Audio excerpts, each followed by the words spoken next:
आता बातमी अदिती तटकरे यांच्या वक्तव्याच्या संदर्भातली।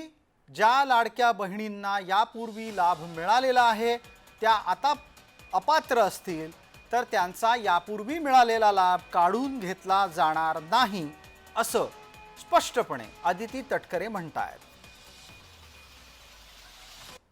आज काही आम्ही घराणेशाही आणि हा विषय तर त्याच्यामध्ये असू शकत नाही, कारण आम्हाला लोकांनी निवडून दिलेला आहे। आम्हाला मायबाप जनतेने ह्या ठिकाणी बसवलेलं आहे आणि आमच्या नेतृत्वाने ती आम्हाला जबाबदारी दिलेली आहे। त्याच्यामुळे पालकमंत्री तिथल्या जिल्ह्याच्या मंत्र्याला असं वाटत असतं की त्यांनी पालकमंत्री व्हावं।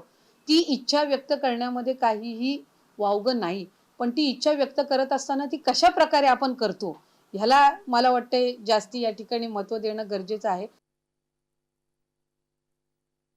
कुठल्याही लाडक्या बहिणीचा लाभ हा आतापर्यंत शासनाने किंवा विभागाने परत घेतलेला नाहीये। स्वइच्छेने व्हॉलंटरीली ज्या माझ्या लाडक्या बहिणी योजनेमध्ये पात्र नाहीयेत त्या स्वतःहून त्या ठिकाणी म्हणतात की आमचा लाभ जो आहे तो आपण त्या ठिकाणी परत घ्यावा किंवा आम्ही आता या योजनेसाठी